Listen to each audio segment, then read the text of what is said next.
Hey guys, Rachele here with Amethyst Ascension. If you are new here, welcome. And if you are returning, thank you so much for joining me again.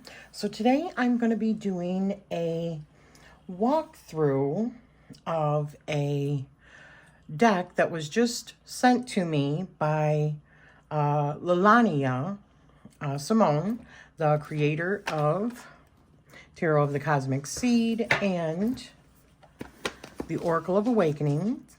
I previously, within the last month, have done a walkthrough of both of these items, and there is a new second printing for this that is currently on Kickstarter, and this can be put on, it's like they're add-ons. There's different like options for the Kickstarter, and these are both on it. There are some changes to this particular deck. However, she had sent me, she reached out to me last week and asked me whether or not I would show these on my channel, review them on my channel. And as soon as I seen what they were, I was like, yeah. And the reason why is because I have talked about this several times when it comes to learning how I use my cards, my tarot cards, as flashcards sometimes. Well, she actually created, and these are part of the Kickstarter right now, flashcards for learning. And I thought that that was genius because early on when I was learning tarot, what I did was made little flashcards. I laminated them, and then I would put them in order in front of here. So even when I was doing readings on my channel, although I really rarely needed them, I had put them there so that they were like little cheat sheets. And I had one for the wands, one for the, for the all four suits. And so when I was doing readings or pick a card or spreads or anything like that, I would have my little list, and I would always do them in a certain order also.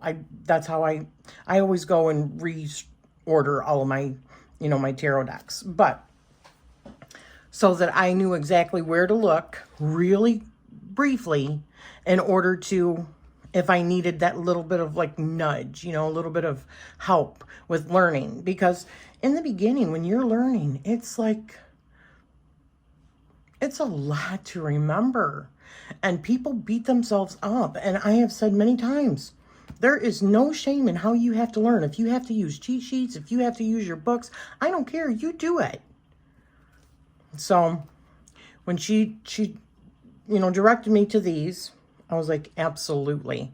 So I wanted to show you, because if you are brand new to tarot and wanting to learn how to do the tarot, but you're also feeling like, especially if you're like me and you came to the tarot later in life where it's not so easy to remember things, this is a very valuable resource.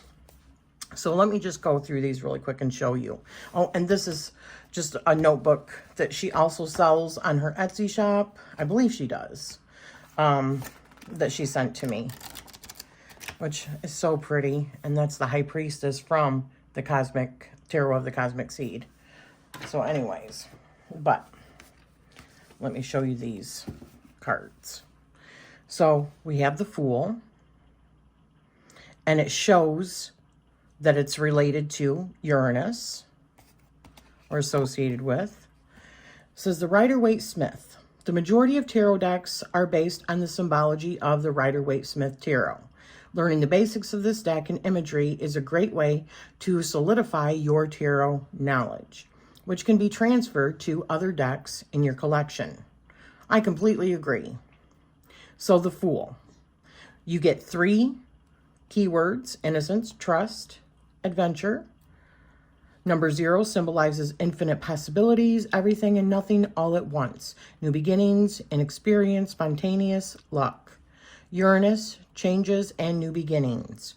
Reversals, caution, poor, and judgment. So it's just a brief little cheat card, flashcard. When you were in school and you were learning like your times tables and your addition and subtraction, did you use flashcards? My mom used flashcards with us, and they were wonderful. Our teachers use flashcards. they are a proven way of learning something quicker because it's through repetition. So you could also use this with other family members. You can use these with friends or fellow tarot people, and they can test you, you know, and even if they don't know, the answers are right on the back. So next one, and what she did with the the major arcana is, after the Fool, she put the other ones to a card. So other than the World. So we've got the Magician, which is associated with Mercury. We've got the High Priestess that's associated with the Moon. And we've also got the Numerology associated with them. We've got the Magician that shows manifestation, alignment, potential. Number 1 takes the possibilities from 0 and makes them tangible. New beginnings and creation. Talents, capabilities, potential. Mercury, the planet of thought and communication. An important correspondence as we literally think and speak things into existence. So it gives you an even bigger understanding of why Mercury is associated with, or the Magician is associated with Mercury. And then it even gives keywords for the reversed. Self-doubt, inaction, manipulation. So even if you even know the tarot, you've got a good foundation, but you're now starting to look at the reverse and you want something just that you can keep next to you when you're doing your readings right here, just as a real, quick source, this is a good idea. But these are a good way of testing yourself. So I'm just going to go through and show you. So the Empress, Venus, the Emperor, Aries, 3 and 4. And those are the associations and keywords.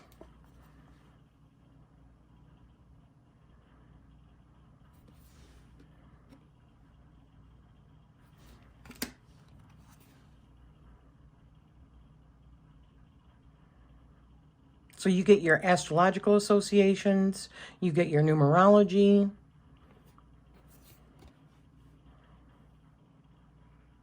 you get your meanings and keywords and all of that. That's just fabulous. 2 to a card.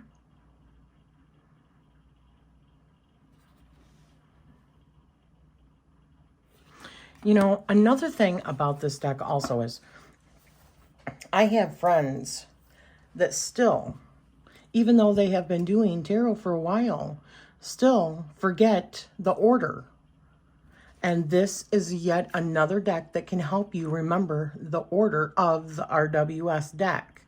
The only difference between Thoth and RWS is the 11 and the 8. Justice and Strength are reversed. But other than that, this can also help you with all of the planetary and zodiacal associations. It can help you with the numerology, everything. Keywords. Even like 11 reduces to 2. So you have your duality again in the Justice. Isn't this fabulous? Can you see the many ways that this could be very beneficial, especially for somebody that is new to tarot or somebody that wants to learn other things that are associated? Because you can be doing tarot for a long time and still not using, like the astrology that is associated with it. So if you're even getting ready to undertake the astrology part of and the planetary associations and stuff like that, and you want to have a quick reference, well, here's a great deck for referencing everything.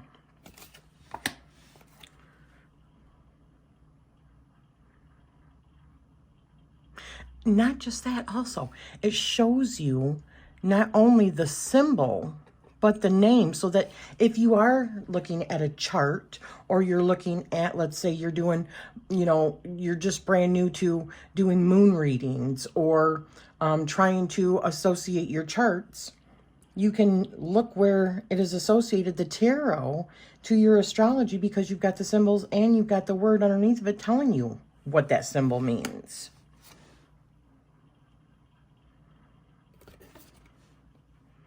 So I can see a lot of ways that this deck can be extremely beneficial. Then we have the 4 elements, the cups, their symbols, their elemental symbols. In case you forget, if you have a deck that is, you know, in the tarot, that's the symbols, you could have just this little card next to you, just to remember. And also when you're learning, a large part of learning the minor arcana, not only is the numerology, but it is the different cups the different suits and what those mean, the elements. So you have a little, like, cheat sheet in one card, which is super nice. So you got your cups. The cups represent the element of water. The energy of water is connected to emotions, intuition, love, romance, dreams, and the divine. The pentacles or coins represent the element of earth. The energy of earth is connected to the material world, including money and the physical body. The swords represents the element of air. The energy of air is connected to the mental world, thoughts, and ideas. The swords cards are often in conflict. And then we have the wands. Represents the element of fire. The energy of fire is connected to action, passion, and adventure. And then we get into all the aces.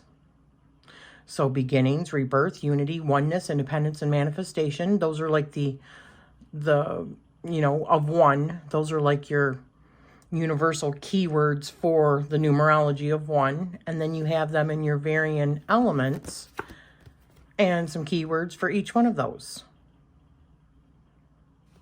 Keeping this in mind for each one of the suits.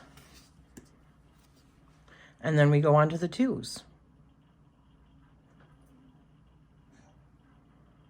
So we've got the duality, choices, and the opportunity for balance and harmony in each of the, and you're also getting the pictures so that you can see each one of them. And the corresponding. And we have that all through each of the rest of the cards. We've got our pages. This is another area that people have trouble with that I've noticed when learning, and I did as well, because the court cards are a little bit, or can be a little bit more tricky, because sometimes they can be an event, an energy, or a person. So these cards are beneficial in that way as well. So, youthful, childlike energy, messenger, fresh starts, new lessons, receptive, and open-hearted. And then you see all of the different variant elemental pages. And then keywords for each one of them. Same with the knights.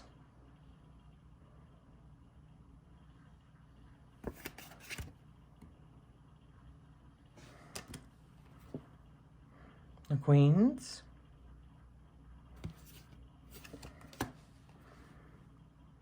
And the kings. So this, I feel like this deck can also be extremely beneficial for those that are trying to, also maybe they have a deck that is more like Pippi and they don't have the images and they want to try and use it more in terms of numerology. They can still do that with these cards. It gives a lot more, like, can help take you out of your box a little bit than just looking at the imagery, because you're looking at just like a number that is related to, like these, like 2 is duality, choices, and opportunity for balance and harmony. Oh, I have these mixed up, but 10 is a transition between an ending and a beginning, a culmination. 9 is power, money, leadership, and success. 8 is power, money, leadership, and success. Well, Well, those are exactly the same. Higher purpose, new perspective. Okay, so we've got different ones. So for the 9s, gratitude, success, achievement, luxury, abundance, sovereign, anxiety, fear, nightmares, and resilience, courage, and persistence. For the 8s, we've got higher purpose, new perspective, independence, apprentice, power, restriction, powerless, and victim, and movement, speed, and power. And then we've got the 7s, which are introspection, preparedness, a mysterious number that invites you to look behind the veil. Perfection, balance, peace, love, and healing. A natural progression after the conflict of the 5s. The number of unease as well as inner and outer conflict. A foundational number dealing with structure and boundaries. The energy and creation of abundance and growth. And then, like I said, the page, Knights, King, and Queen. And where's the Ace and 2s? So, I can't remember how many, but we will count it really quick here. I'm just putting these back in order. As I said, these are, you can get these in sets with this current Kickstarter, which I will put a link down below. But we've got 1, 2, 3, 4, 5, 6, 7, 8, 9, 10, 27 cards in this set. I believe they're $25. But I think that if you are somebody that is new to the tarot and you're finding it difficult to remember, this way, this kind of opens up a little bit too, because, I mean, if you're using, and this is just my opinion, but if you're using the Rider-Waite-Smith artwork, then you've already got like your visible, you know, association there with this deck. But if you're using another deck, let's say like the Tarot of the Cosmic Seed,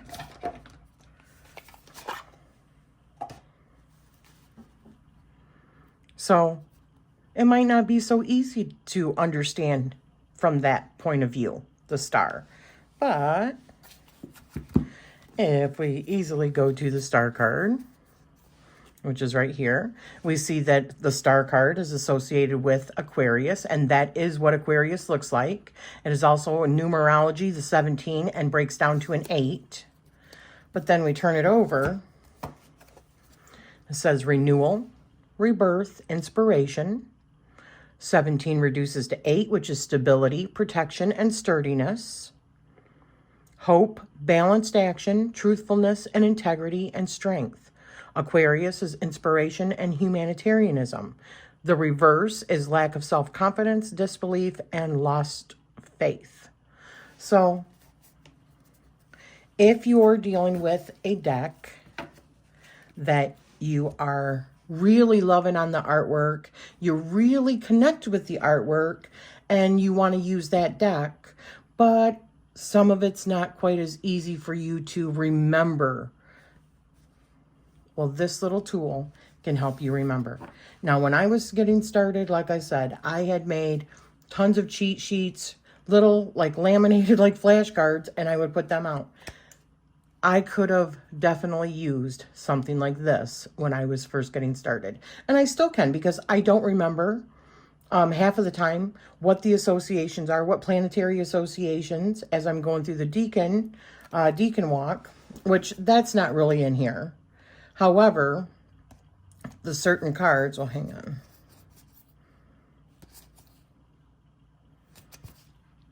Yeah, no, it's not in here. So that's a different area. But it can still bring an understanding of the numerology and the elemental for each one of them. So that is all. I will be putting this, the link down below for you to follow it on over to the Kickstarter, where you can obtain the Tarot of the Cosmic Seed. If you want to see a full walkthrough of that, I will put a link down below for that video, as well as the Oracle of Awakening. These are all part of that Kickstarter right now. These are independently created decks. And if you have any questions, now keep in mind that there are, and she addresses this in the Kickstarter campaign, but there are some changes to this deck. Not very many, but a few. So, and the backs have changed. I love the backs on this one, and I love the backs on the new one. So anyways, thank you for spending this time with me.